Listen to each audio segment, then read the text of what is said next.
Nós queremos saudar aos amados irmãos, amadas irmãs, com a paz do Senhor Jesus. Eu sou o vosso irmão, Carlos, e estamos por obra e graça do Senhor, como pastor da ICPS, Igreja Cristã, Projeto Salvação, e gostaríamos de compartilhar com todos e com todas uma mensagem que tem o título Vencendo nas Tribulações e o Profético se Cumprindo. E nós vamos usar inicialmente o texto que se encontra em Gênesis, no capítulo 39, versículo 2, que eu leio. E o Senhor estava com José, e foi varão próspero, e estava na casa de seu senhor egípcio. Vendo, pois, o seu senhor, que o Senhor estava com ele, e que tudo que ele fazia, o Senhor prosperava em suas mãos. Louvado seja o nome do Senhor. Glória a Jesus.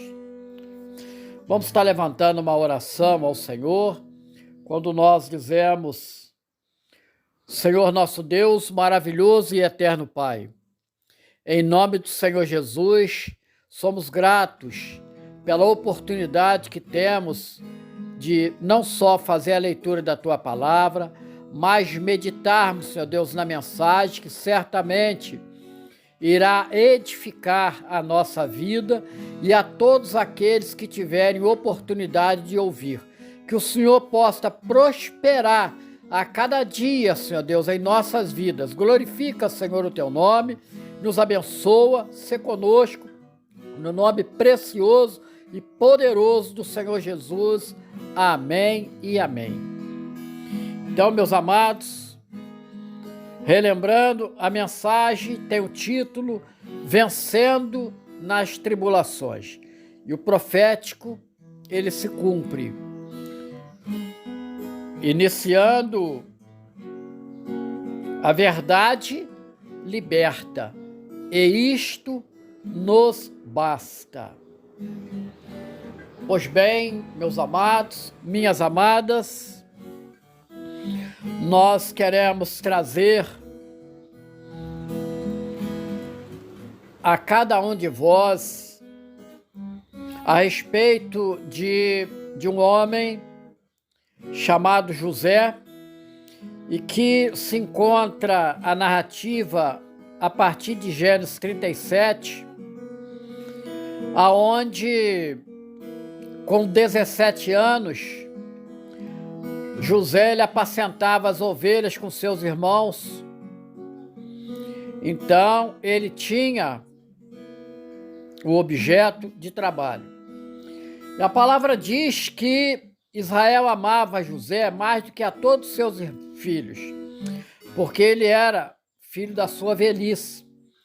E ele fez-lhe uma túnica de várias cores. Portanto, demonstra que José teria uma vida de destaque.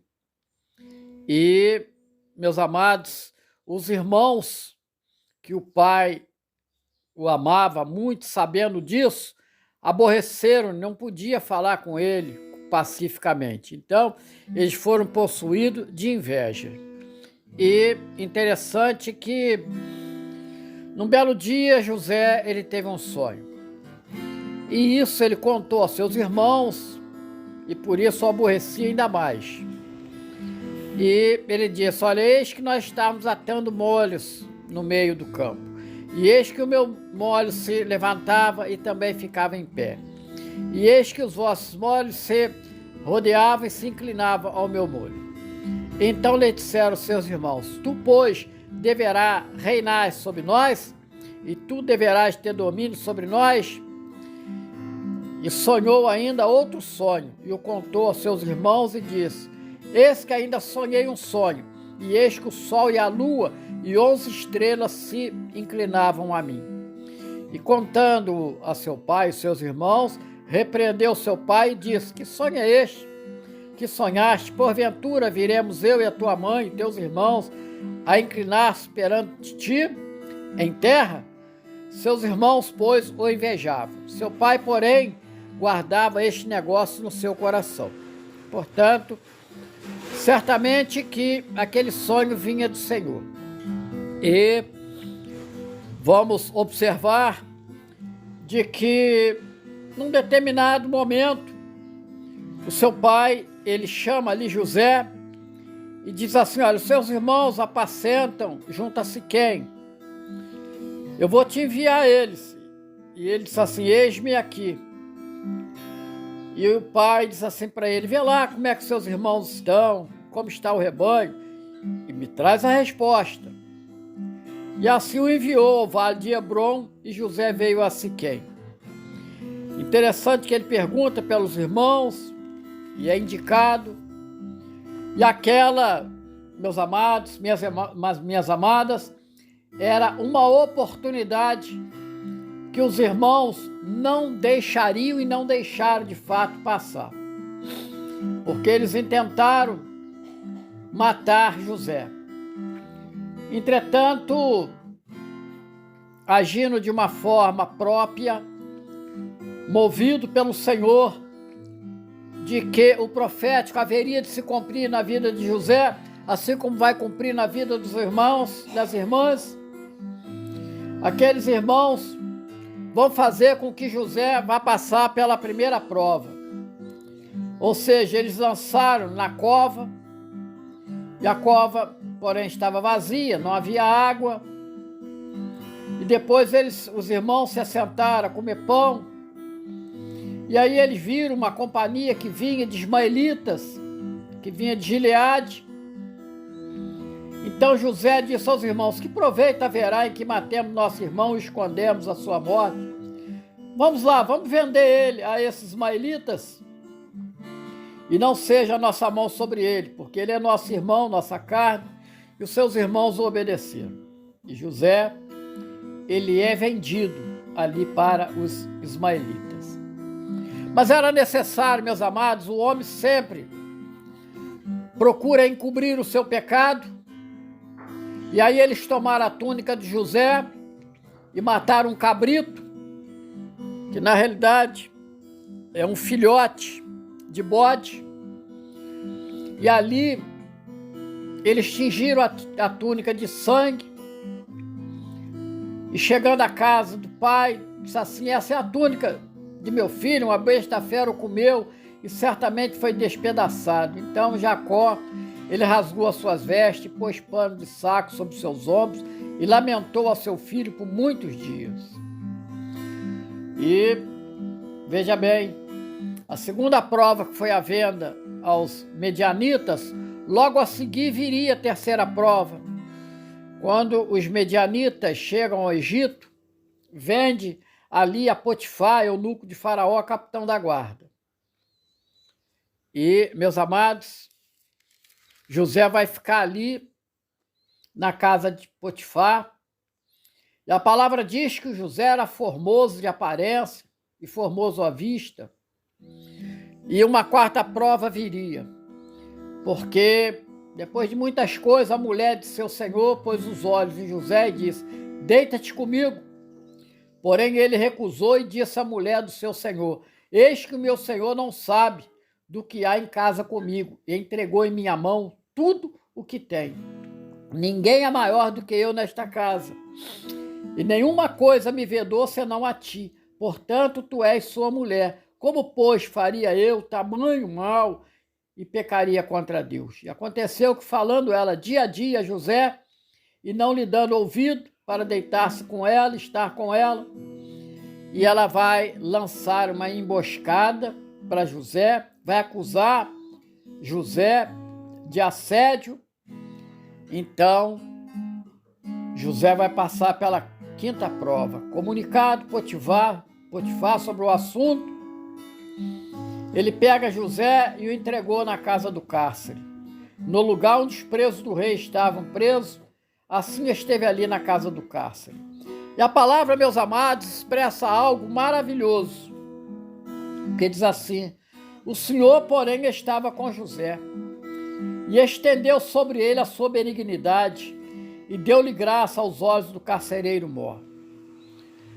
Quando então, meus irmãos, minhas irmãs, o carcereiro mor, ele vai colocar ali tudo nas mãos de José.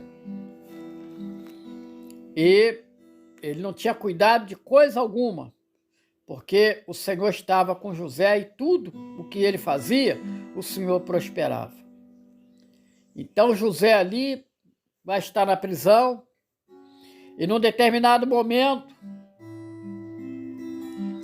ele vai interpretar o sonho do copeiro e do padeiro e que essa interpretação vai se cumprir integralmente. Até que um dia, meus amados, minhas amadas, louvado seja o nome do nosso Deus, em que Faraó vai ter um sonho. E não houve nenhum sábio que pudesse discernir aquele sonho. Então, lembrando-se de José,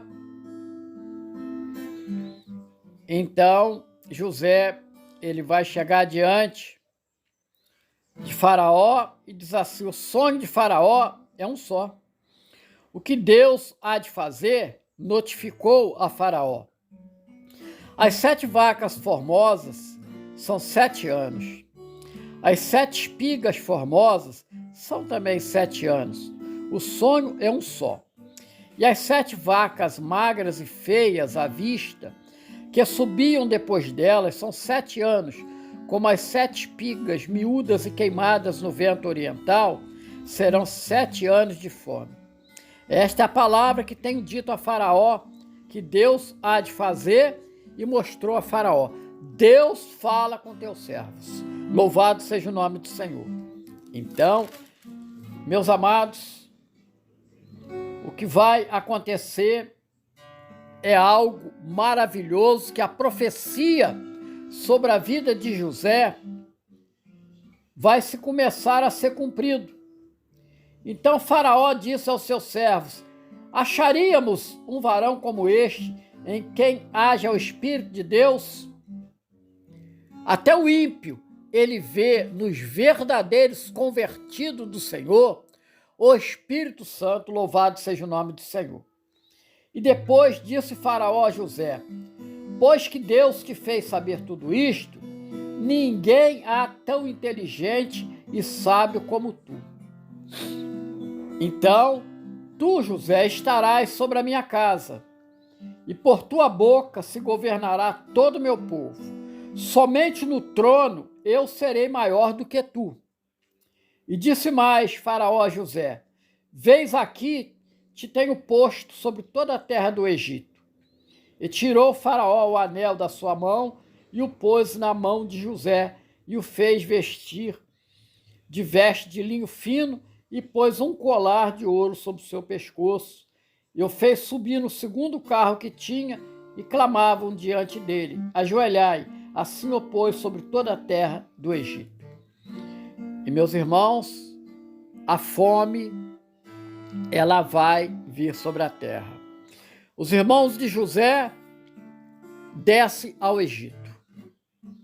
Então, vejam bem, dentro de uma série de passagens, vai acontecer de José se revelar aos irmãos.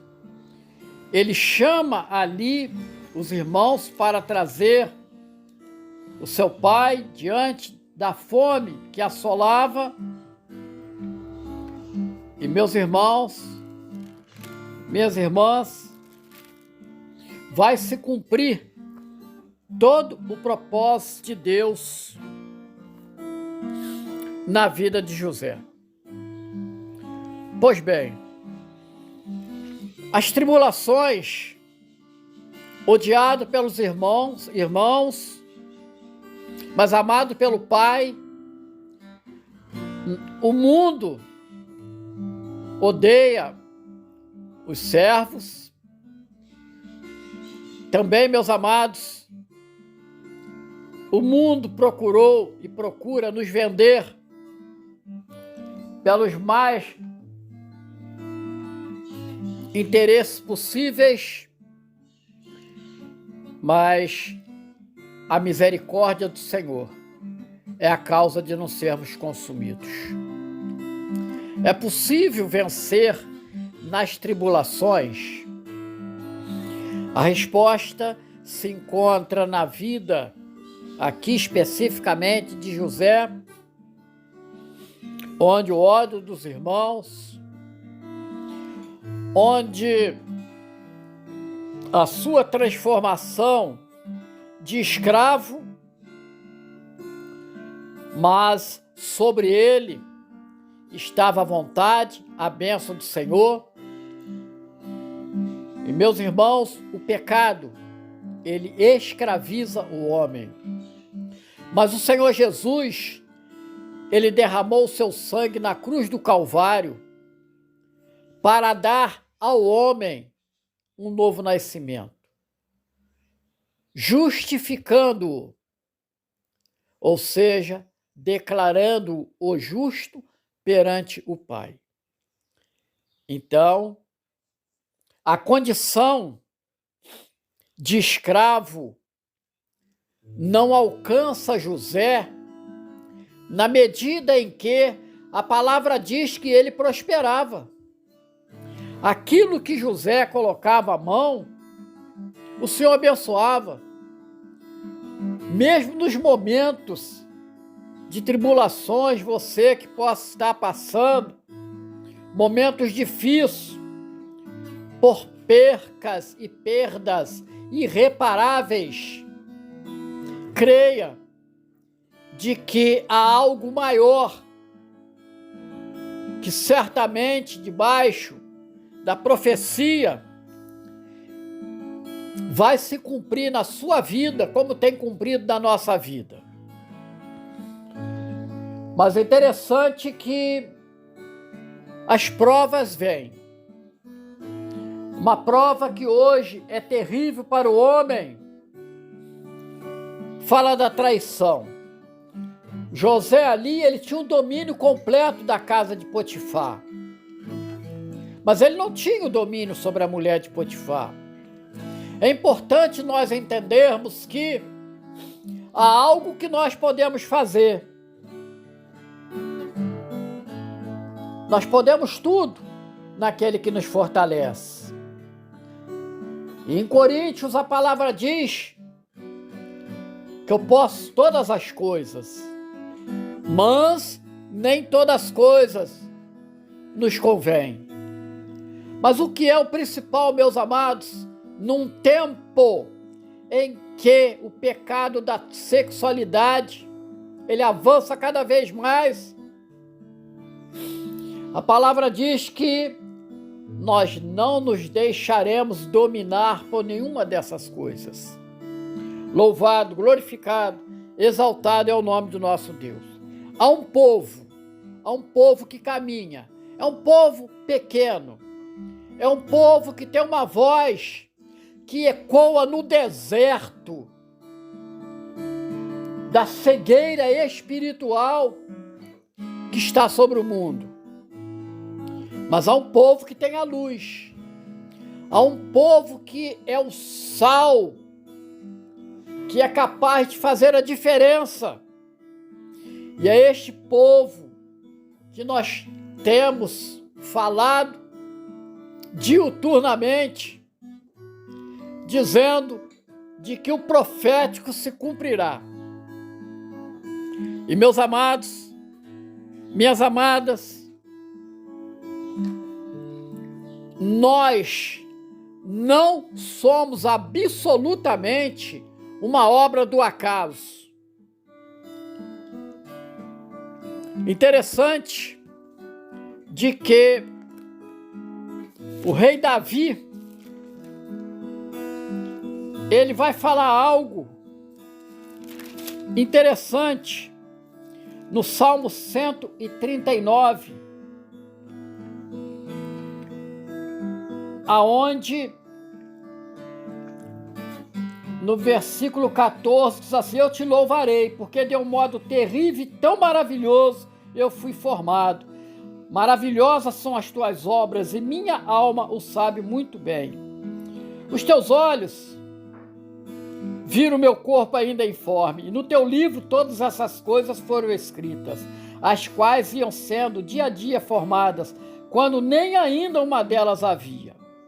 E aí, a preocupação de Davi era em agradar o Senhor, como deve ser a nossa preocupação a cada dia. Porque Davi diz: sonda-me, ó Deus, e conhece o meu coração. Prova-me e conhece os meus pensamentos. E vê, Senhor, se há em mim algum caminho mau, mas guia-me pelo caminho eterno. Então, meus amados, José caminhava debaixo da profecia. A profecia, ela se cumpre nas nossas vidas. E a pergunta final é possível na luta, na dificuldade, ter vitória? Exatamente. A dificuldade, a luta, aquilo que se levanta é para nos preparar para termos humildade diante de uma grande vitória que já está sendo preparada para cada um de nós. Portanto, relembrando, em Provérbios 29:18, a palavra diz que sem profecia, ou seja, não havendo profecia, o povo se corrompe, ou seja, o povo se perde. Então, nós queremos, ao término dessa mensagem, te convidar, procure conhecer o propósito de Deus para a sua vida. Porque então tudo vai fazer sentido.